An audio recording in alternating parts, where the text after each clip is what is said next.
కాంగ్రెస్ ప్రభుత్వం నిర్వహించిన Telangana raising global summit కాదని అది గ్లోబల్ సమ్మిట్ అని ఎద్దేవా చేశారు మాజీ మంత్రి హరీష్ రావు. కాంగ్రెస్ హయాంలో తెలంగాణకు ఎన్ని పెట్టుబడులు వచ్చాయో శ్వేతపత్రం విడుదల చేయాలని డిమాండ్ చేశారు.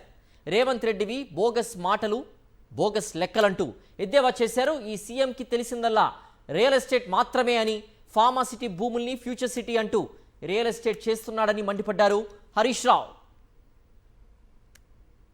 ప్రభుత్వం 2 సంవత్సరాల పాలన పూర్తి చేసుకుంది. అలాగే ప్రతిష్టాత్మకంగా గ్లోబల్ సమ్మిట్ని ఏర్పాటు చేసింది. అలాగే ఉస్మానియా యూనివర్సిటీలో కూడా 1000 కోట్లతో అభివృద్ధి కార్యక్రమాలు చేపడుతుంది. సో మరి వీటన్నిటిపైన మనతో మాట్లాడడానికి కీలక నేత హరీష్ రావు గారు ఉన్నారు. సో వారితో మాట్లాడే ప్రయత్నం చేద్దాం. సార్ చెప్పండి, సో ప్రభుత్వం ఎంతో ప్రతిష్టాత్మకంగా, సో భారతదేశంలోనే చాలా ప్రతిష్టాత్మకంగా తీసుకుని గ్లోబల్ సమ్మిట్ని ఏర్పాటు చేసింది. సో 5 లక్షల కోట్ల పెట్టుబడులు తెచ్చామంటున్నారు. 13 లక్షల మందికి ఉపాధి అవకాశాలు కల్పిస్తామని చెప్తా ఉన్నారు. సో స్వాగతిస్తున్నారా, వ్యతిరేకిస్తున్నారా, ఏం చెప్పబోతున్నారు? నిజంగా 5 లక్షల కోట్ల పెట్టుబడులు వచ్చి 13 లక్షల ఉద్యోగాలు వస్తే తప్పకుండా స్వాగతిస్తాం. కానీ ముఖ్యమంత్రి గారు ఇదంతా ఒక డ్రామా, ఒక బోగస్ ప్రయత్నమైనది. ఏంటంటే 2 ఏళ్లలో పూర్తిగా పరిపాలనలో వైఫల్యం చెంది ప్రజలకిచ్చిన హామీలు అమలు చేయక ఫెయిల్ అయిపోయినటువంటి ప్రభుత్వం దీని చేత ప్రజల యొక్క దృష్టి మరల్చేటువంటి ప్రయత్నం చేస్తూ ఉన్నారు. సూటిగా ఈ ముఖ్యమంత్రి గారిని అడుగుతా ఉన్నా, 2024లో మీరు దావోస్కు పోయారు, 2025లో దావోస్కు పోయారు. 2 సార్లు అక్కడి నుంచి ఏం ప్రకటన ఇచ్చారంటే 2 లక్షల కోట్ల రూపాయల పెట్టుబడులు తెచ్చాం, 55,000 మందికి ఉద్యోగాలు వస్తాయి అన్నారు. 2 ఏళ్ళు అయింది కదా. ఆ 2 లక్షల కోట్లలో అసలు ఎంత పెట్టుబడి వచ్చింది, ఎన్ని ఉద్యోగాలు వచ్చినాయో ప్రజలకు చెప్పు. అది నిజమైతే ఇది నిజమైందని మేము నమ్ముతాం. పై సంబంధం కూడా వచ్చింది లేదు, ప్రజలకు మేలు జరిగింది లేదు, ఉద్యోగాలు వచ్చింది లేదు, పెట్టుబడులు వచ్చింది లేదు.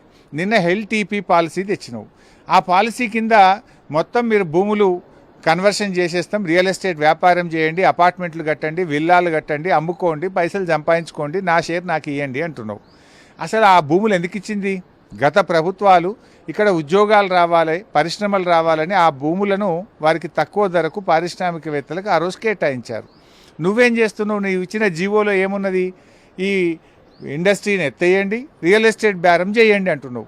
మరి అక్కడ పనిచేస్తున్న ఉద్యోగుల పరిస్థితి ఏంది? ఇలా ఓఆర్ఆర్ బయట 5 లక్షల మంది ఉద్యోగులు ఉన్నారు. నువ్వు ఇచ్చిన జీవోతో 5 లక్షల ఉద్యోగాలు పోయే పరిస్థితి వచ్చింది. నీ జీవోలో ఎక్కడైనా స్పష్టంగా చెప్పినావా ఈ పరిశ్రమ బయట పెట్టాలి, ఇక్కడ ఉండే ఉద్యోగులకు ఉద్యోగ భద్రత ఉండాలి, మళ్ళీ అక్కడ వాళ్ళకు ఉద్యోగాలు ఇవ్వాలని చెప్పినావా? ఏమీ లేదు.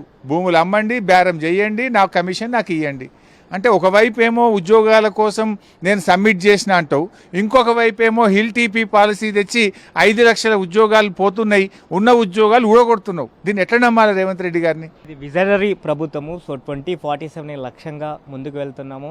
సో 10 అంశాలకు ఉన్నటువంటి ఒక విజనరీని తయారు చేసి ముందుకు వెళ్తాము అని చెప్తున్న పరిస్థితి అనిపిస్తుంది. ఆ ప్లానింగ్ డాక్యుమెంట్లో నా విజను లేదు, దాన్ని అమలు చేసే ప్లానింగ్ లేదు. అంతా ఒక బోగసు. ఈ అంతా కూడా ప్రజలని మభ్యపెట్టే ప్రయత్నం. నిజంగా అసలు నీ 2 ఏళ్ల పాలనలో ఆర్థిక వృద్ధి ఎంత జరిగింది? ఎందుకు ప్రభుత్వ ఆదాయం తగ్గిపోతూ ఉంది?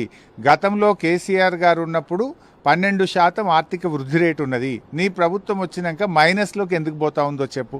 ఇన్ఫ్యాక్ట్ నీ గ్లోబల్ సమ్మిట్కు వచ్చినటువంటి బ్రిటిష్ మాజీ ప్రధాని టోనీ బ్లేయర్ గారు కానీ, ప్రముఖ ఆర్థికవేత్త రిజర్వ్ బ్యాంక్ మాజీ గవర్నర్ దువ్వూరి సుబ్బారావు గారు కానీ వాళ్ళు ఏం చెప్పారు? వాళ్ళిద్దరు కూడా స్పష్టంగా గత 10 ఏళ్ల పాలన చాలా అద్భుతంగా ఉంది, కొత్త రాష్ట్రమైన తొలి అడుగు బలంగా పడ్డది, చాలా బాగా తెలంగాణ వేగంగా దూసుకుపోతుంది అన్నారు. అంటే ఏందన్నట్టు 10 ఏళ్ల బీఆర్ఎస్ పాలన, కేసీఆర్ గారి పాలన అద్భుతంగా ఉందని నువ్వు పిలిచిన వాళ్ళు నీ వేదిక మీద నిలబడే నీ మూతికి కొట్టినట్టు చెప్పారు కదా. ఇంకెందుకు మాట్లాడుతున్నావు అనవసరంగా? అంటే ఇది గ్లోబల్ సమ్మిట్ కాదు, గ్లోబల్ సమ్మిట్ అంటారా? 100% గోబలే. ఇది టోటల్లీ గోబల్స్ ప్రచారం. 5.5 లక్షల కోట్ల పెట్టుబడులు కానీ, 13 లక్షల ఉద్యోగాలు కానీ, ఆ గోబల్స్ అంటూ బతుకుంటే ఉరిపెట్టుకోవాలి. అసలు ఈ ఎన్ని పచ్చి అబద్ధాలంటే అసలు ఆ కంపెనీ రాత్రి పుట్టింది, పొద్దుగాల వాడు 5,000 కోట్ల పెట్టుబడి పెడుతున్నట్టు అగ్రిమెంట్ చేస్తారు. ఎట్లా నమ్మాలి? ఉస్మానియా యూనివర్సిటీని సో గత పాలకులు నిర్వీర్యం చేశారనేటువంటిది కూడా కాంగ్రెస్ పార్టీ ఆరోపణలు చేస్తూ ఉన్నారు. సో ఈ 1000 కోట్లు ఖర్చు కాదు, విద్యార్థులకు మేము రాబోయే రోజుల్లో పెట్టుబడి అని కూడా చెప్తున్న పరిస్థితి. చూద్దాం కదా ఏమవుతుందో. మనకు 4 రోజులు అయితే అన్నీ తెలుస్తాయి. రేవంత్ రెడ్డి మాటలకు ఎక్కువ, చేతలకు తక్కువ. ఆయన ఇప్పటిదాకా చెప్పిందే ఎక్కువ తప్ప చేసింది అయితే ఏం లేదు. గతంలో ఉస్మానియా యూనివర్సిటీలో బీఆర్ఎస్ హయాంలో హాస్టల్ బిల్డింగ్లకు కోట్లాది రూపాయల డబ్బులు ఇచ్చి బీఆర్ఎస్ ప్రభుత్వమే బిల్డింగులు కట్టింది. ఈ మధ్య రేవంత్ రెడ్డి పోయి వాటికి రిబ్బన్లు కత్తిరిస్తూ ఉన్నాడు. మరి నేను రేవంత్ రెడ్డి గారిని ఒకటే కోరుతా ఉన్నా, ఉస్మానియాకు రాష్ట్రంలోని అన్ని యూనివర్సిటీలకు కూడా నిధులు ఇవ్వండి. ఆర్థిక వ్యవస్థ గత ప్రభుత్వంలో బీఆర్ఎస్ ప్రభుత్వం చాలా బ్రహ్మాండంగా ఉన్నది. సో ఇవాళ ఆర్థిక వ్యవస్థ మొత్తం కూడా నిర్వీర్యమైనటువంటి పరిస్థితి కనిపిస్తుందని చెప్తున్నారు. అలాగే ఉస్మానియా యూనివర్సిటీకి సంబంధించి 1000 కోట్లు దేనికి ఖర్చు పెడతారో కూడా చెప్పాల్సిన అవసరం ఉందని చెప్తున్న పరిస్థితి కనిపిస్తుంది. ఇక రానున్నటువంటి రోజుల్లో బీఆర్ఎస్ పార్టీ క్షేత్రస్థాయిలో ప్రజల్లోకి వెళ్తుందని చెప్తున్న పరిస్థితి కనిపిస్తూ ఉంది. ముత్యంతో కరెస్పాండెంట్ దిలీప్, సాక్షి న్యూస్, హైదరాబాద్.